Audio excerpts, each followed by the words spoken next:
When it comes to music, everyone has a totally unique taste. So when a song comes on that perfectly fits your mood, it kind of feels like magic. And at Credit Karma, we do the same thing, but for your finances. We got tired of the financial system giving broad, impersonal, and irrelevant advice to everybody. So we created a way for you to cut through the noise and find offers and recommendations that make sense for your specific money goals. So you know the guidance you're getting is truly custom to you.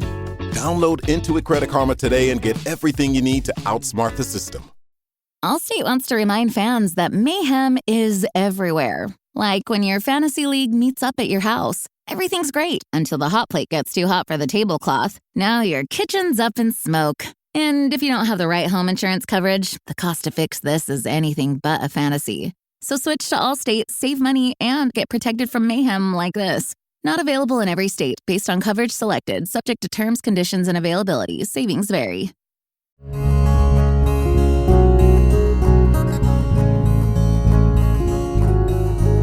Welcome to the Casting Across Fly Fishing Podcast. I'm Matthew of castingacross.com, where I explore the quarry and culture of fly fishing. Years ago, it went out of business. It was one of the first fly shops I stepped foot in. Like many other storefronts on an old main street, some combination of modern economic factors caused it to shutter its doors after decades of service to locals and out-of-towners. It had the reputation for catering to anyone and everyone. Politicians and mountain folk both stepped in before heading into the woods for trout. Yet it wasn't a fly shop, not in the traditional sense of the word. One could buy fly fishing gear, but you could also get some graphite arrow shafts, live night crawlers, and camp chairs. The shelves had packs of snelled hooks, boxes of target loads, and cans of beef stew. Rods and guns, reels and bows seemed to be stocked with no rhyme or reason. Crusty old skin mounts and faded Polaroids covered the wood panel interior. I wasn't aware at the time, but looking back, it was probably a lot like most sporting goods stores just a few generations ago. There was a little bit of everything, but not a lot of anything. There were flies, though. An acrylic display case sat on the counter, yellowed with age and cigar smoke. There were 5 pull-out trays in the case. Each contained 24 or so small compartments for flies. Mickey fins, irresistible wolves, Bitch Creek nymphs, and all the other requisite patterns. Many of these flies looked ancient and frail. Some compartments never seemed to get depleted. Others never got refilled. On the counter, next to the display case, was a standard Plano tackle box. This is where the real flies could be found. Hornbook wets, pheasant-tail nymphs, yellow Sally stoneflies, Griffith's gnats, and, of course, woolly buggers in a few colors and sizes. These were the flies you'd want if you were fishing local waters. The box always sat open and full. Full, that is, unless something was hatching. Always leaning on the counter, behind the fly cases, was the shop owner. Along with sharing which flies were working, he was warm and forthcoming with all manner of information. Where we should fish, what the latest forecast held, what other streams we could try, which restaurants were worth our time. Better yet, he asked questions. He asked what we had caught, what we had tried, and what we had seen. He also shared stories, local history, and even a few flies in the house. Every bit of it, the flies, the knowledge, the ambiance, the personality, was remarkable to a teenage fly fisherman. I had been in bona fide fly shops before, but not enough to know that this store was an outlier. I didn't have much perspective, so every bit of knowledge was pertinent and practical. I didn't have money, so I wouldn't need more than flies and the occasional leader. I didn't have presumptions, so the shop was special. The store was a part of many memorable trips. I can recall specific conversations with friends as we drove into town. I can think of angling insights received and used to this day. Hours on the stream have faded in my memory, but minutes in the shop are crystal clear. It was always there, always the same. Then one day, it was gone. Undoubtedly, I've romanticized the shop in the 20 years that have passed since I last stood at the counter. I realized I was just a customer. To put a finer point on it, a customer that didn't infuse much revenue. The sudden closing of the shop felt like losing something. Part of what I truly enjoyed about fishing a certain creek was gone. Part of what made me who I was as an angler was gone. Do you know what happened to the sporting goods store downtown on Main Street? It must have closed down about 15 years ago. She kept pouring my coffee, but the waitress gave me a look. It was a Are you seriously asking me about a sporting goods store that closed down 15 years ago? Look, sorry, honey, she apologized insincerely. I have no clue. Do you have any idea who might know anything about it? I asked, trying to not sound crazy. Like one of the other waitresses or one of the regulars. I honestly have no clue. Why? Do you know the people who owned it? She seemed a little put off when I said I was from out of town and I was just passing through. Maybe to escape the conversation, she said, you could probably find business records at town hall. But I wasn't trying to figure out how many back taxes they owed or when they were incorporated. I just wanted to know why the fly shop closed down. The necessity wasn't anything more than what I'd made it. Nothing was riding on figuring out the fate of the business. All I was looking for was closure. But closure with a lowercase c. It wasn't a big deal. It didn't keep me up at night. I was just inquisitive because it was a loose end of a personal fly fishing strand. And fly shops close down all the time. It's a difficult market. There are only so many dollars to make and only so many customers who will spend them. With one or two exceptions, every fly shop I frequented in the late 1990s and early 2000s is gone. Hearing about some of them going belly up made sense. You can't succeed in spite of inherent challenges and yourself. Others were a shock. This little sporting goods store / fly shop made sense inasmuch as it was a little sporting goods store / fly shop on a mildly depressed Main Street. But you sort of expect those kinds of stores to get by. They found their niche. They're part of the socioeconomic stasis of a small town. In the 21st century, community financial ecosystems rival cold water resources when it comes to fragility.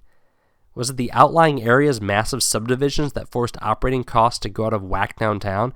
Could the oft-quoted competitive pressure from big box stores and the internet have been the culprit? Did the owner retire? Get tired? Expire? Selfishly, the store closed at a very inopportune time. The turn of the century wasn't quite the moment for the kind of comprehensive online documentation we've grown used to. After breakfast, my family and I drove the few blocks to the main intersection. I stopped in front of the store. It was empty. Aside from the weathered and generic facade, which hadn't changed much, there was nothing tying the storefront to the shop that was once there. No signs with illustrated trout jumping out of the water, no glass counter and display, certainly no acrylic fly box. Ultimately, I suppose I'm content with the mystery. It's nothing more than an unanswered question born of circumstance and curiosity. Like a fish pursued, hooked, fought, and lost right before having it in hand, there's a lot to look back on with fondness. There's also some incompletion. Short of diving in and doing amateur detective work, I'm not going to know the fate of the shop or its owner. But I'll always remember buying my first fishing license, the countertop primer on how to use a topographic map, the antique metal fishing rod that my friend talked about buying for months and then actually bought, the first time someone offered to sell me a cigar, the first time somebody told me where to go to avoid stocked trout, the explanation of jungle cock feathers and their significance, the hand-drawn map to a spot up the mountain that included dirt road that my little sedan had no business driving on, and being chastised when I came back in and didn't mention I drove a little sedan. Those moments and those memories don't really represent losing a fly shop at all. That was from two articles, one called Fly Shop Lost and Fly Shop Found. They came out earlier in 2019 and represent a fun little exercise that I endeavored to complete in finding the fate of a fly shop that I was a huge fan of back when I started fly fishing. Fly shops hold a lot of, again, romanticized memories for fly fishers. And I think that's good. I think that's right. I think that it's important that we see these places as more than just the spot to pick up a few flies or to pick up a fly rod. It truly was for me, as someone who didn't have a dad who fly fished or who didn't necessarily have some sort of organization that really taught me how to fly fish, it was very important to go to a place like this and have someone that was able to remember my face and remember my name. And even though I lived about an hour away, he was able to maintain that connection. And one of the best parts about it was the nature of the store. It was legitimately a catch-all outdoor store. As I mentioned earlier, there was camp chairs, and there were wax worms, and there were minnow buckets, and just go right on down the list all the way to that Dinty Moore beef stew. And so consequently, there was no air of superiority. And I know that that is a bad rap a lot of fly fishers and fly shops get. To be fair, it is gotten because it is deserved sometimes. But a place like this, there's absolutely none of it. None at all. I mean, he would take the time to show knots. He would entertain the most ridiculous questions that myself and my buddy, were 16-year-olds that were just driven there by ourselves, 14-year-olds driven there by our moms, and we're asking questions about basically, show me exactly how to catch a fish. And there was absolutely no judgment. It was almost like the kindly uncle who was happy to just do anything and everything that he could to put you on a fish. That was an incredibly great experience at a very formative time. And so this is something I think we can really learn a lot from as individuals, and then if it so happens that you are within the fly fishing industry, and not even just the fly fishing industry, but if you volunteer in any capacity, if it's with your Trout Unlimited chapter or it's through your local fish and game organization, just remember that you can communicate the most essential and important ethos of fly fishing, catch and release, and environmental stewardship, and things like that, right alongside of here's how I can help you get on a fish as soon as possible. That they are not mutually exclusive. You don't have to have someone pass the written and oral exam on how to practice catch and release tactics before you go out and put them on a stocked rainbow trout. You do those things together, and you understand there's going to be mistakes, there's going to be missteps. But the most important thing is that investment and the hearing as well as the speaking. That was another thing, and I mentioned it in the article. The questions he would ask: where'd you go? Where'd you park? How'd you approach the water? What flies were you using? Were you wearing that hat? It's neon orange. I don't know if that's such a great idea. What time did you go? Were there any other footprints on the stream? Did you see this guy? He always fishes through that stretch every Saturday morning, so if you were behind him, chances are he fished through that pool. These are things that, goodness, it's 2020. And these kind of things happened over 20 years ago, and I can still remember them very vividly because it was somebody who took the time out of their busy schedule. Well, let's be fair. It wasn't a particularly busy schedule. Sleepy little Main Street, tiny little mid-Atlantic town, not a whole lot of foot traffic. I rarely remember there being multiple customers, and the customers that did come in, I can remember them going in, grabbing stuff, putting cash on the counter, and walking out. It'd be a perfectly legal transaction. It was that kind of place. But still, time was taken out of the schedule to help a young fly fisher. So this is, sure, some good information and maybe an admonishment or an encouragement to a fly shop or a guide or to somebody who owns a lodge or whatever. But for the vast majority of us, I think this is a reminder that this guy is not a huge fly fisher.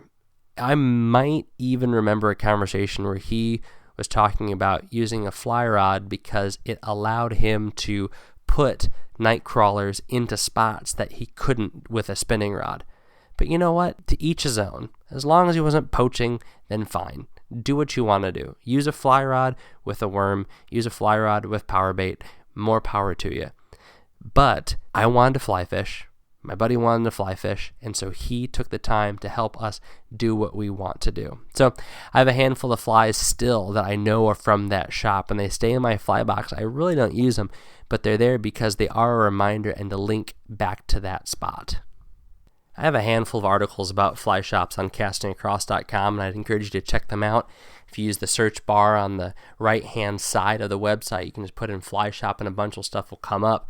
The first ones that'll come up are those articles that got a lot of buzz earlier in 2019 about the top-rated fly shops in all 50 states, and I know some people didn't like those and some people loved them, and especially if the fly shop that you're a fan of was included on there. But once you scroll down past those, there's some profiles of some fly shops, and this is a topic that is really close to my heart because, like I said, I didn't have somebody who was directly in my life that was an expert in fly fishing, so I relied at a young age on fly shop employees to give me information, and so I'm indebted in a sense. But it's also just, it's right what I love to do and love to experience. You know, this place that is well organized and has all of the fun stuff and generally has a pretty good ambiance and environment that revolves around fishing, but certainly touches on numbers of things on the periphery of fly fishing. So fly shops are great. So there's a handful of articles in there, but like I said, there's more to come. I have interviews that I have been sitting on, in some cases for years, of putting something together. But if there's a fly shop that you think deserves a little bit of attention that maybe hasn't gotten it before, I am more than happy to reach out to them. So feel free to drop me a line, Matthew@castingacross.com. I'd love to maybe do a little piece on the shop. If they're local, go in there and talk to them. I'm in New England, of course, and get down to the Mid-Atlantic quite a bit, out to the Midwest sometimes. So happy to do that. That's a lot of fun to go and spend some time with a fly shop owner or employees and talk about what they do, how they do it, and really how they serve and function as a hub for the fly fishing community. Sometimes speaking like that sounds a bit like superlative, like, are you really a hub of a community? And in some cases, in some small towns, on some popular streams, that's exactly what the fly shop is. It doesn't make the fly fishing, but it certainly adds an enormous component to it, and its absence would absolutely be felt if it was gone. So that's just one more reason to support your local fly shop. When you buy that fly rod, don't do it online. Go in there, and even if it's a few extra bucks, that investment, you are buying into being a part of something. I talked about that quite a bit last week when I talked about if you exactly know which fly rod you want.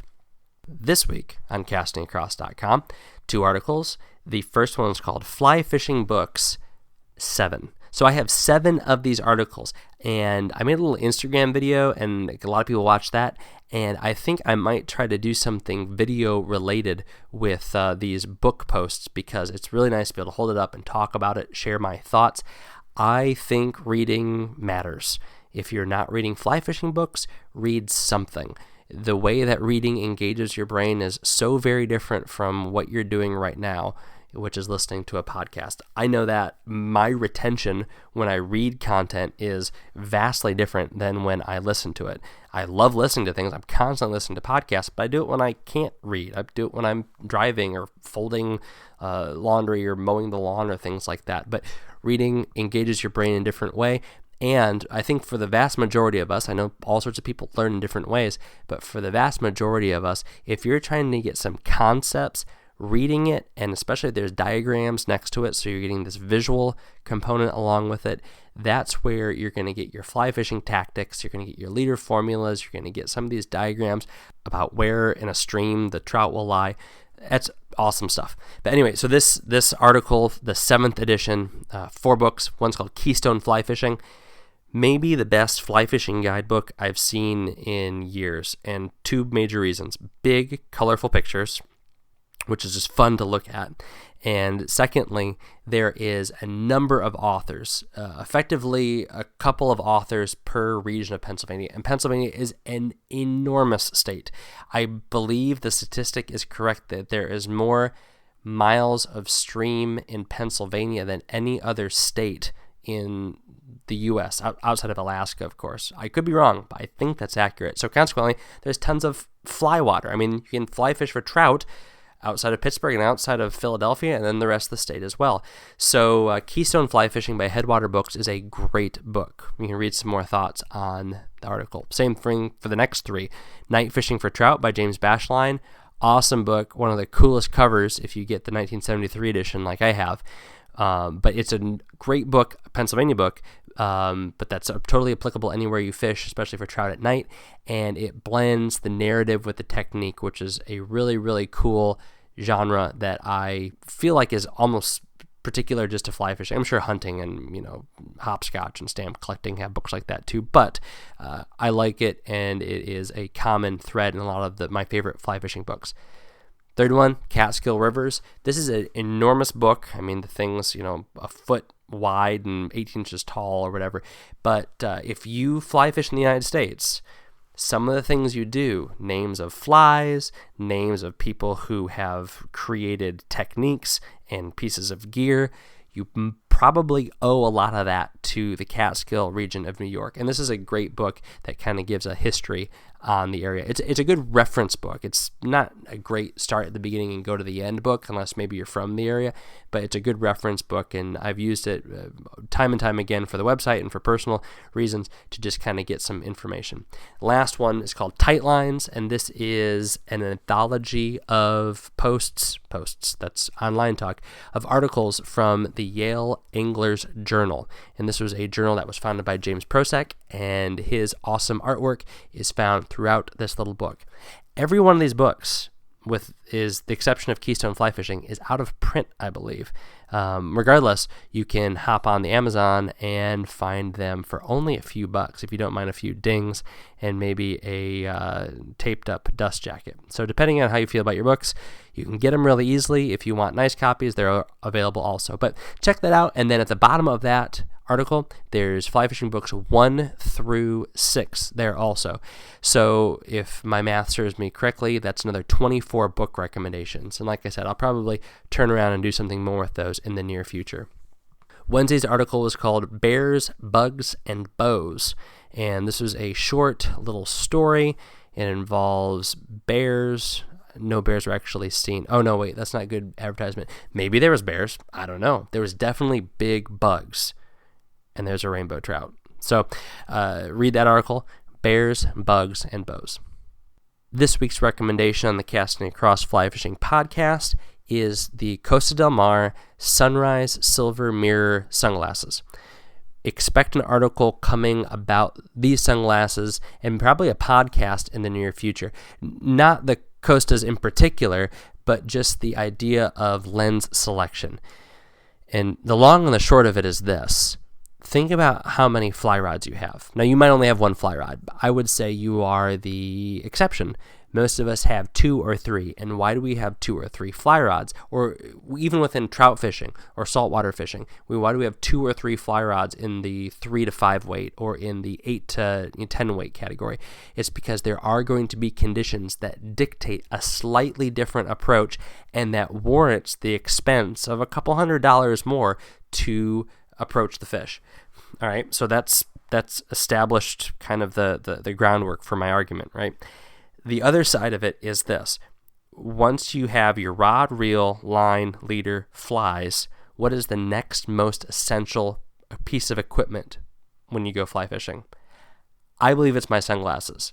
I have multiple times, if I forgot sunglasses, gone to Walmart and bought a $5 pair of polarized sunglasses, because especially for trout fishing, when you're fishing to rising fish or you're doing some sight fishing, same thing when you're fishing for bass in the rivers, or if you're wading just for safety, you need polarized glasses.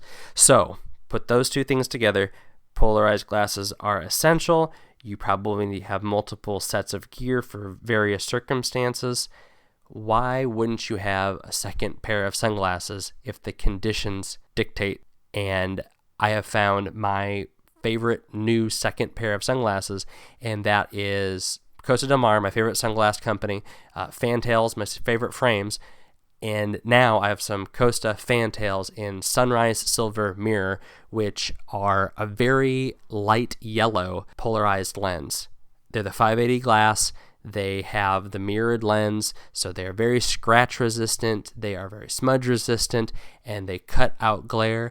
But I have worn these on some crazy gray days in New England, both driving and on the water, and I absolutely love them. So I'm sold. I'm convinced on these. I'm throwing out this recommendation before I put out a formal article on sunglass selection or a podcast on sunglass selection, just because now's the time to buy new fly fishing gear. So if you are at all interested in the Costas in particular, feel free to shoot me an email or chirp on social media, but I would suggest checking them out. I like the Fantails. They fit my face. I had them previously in a different lens, but now I have them in the Sunrise Silver Mirror, and so that was a very simple thing. I didn't have to even go try them on. I just knew those lenses are what I wanted. Those frames fit my face. Boom, get them.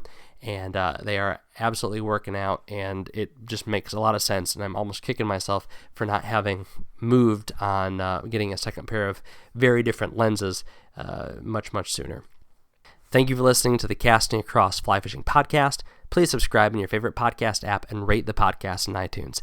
Then head over to castingacross.com where you'll find more info on this podcast and 3 posts a week on the people, places, and things that go into the pursuit of fish.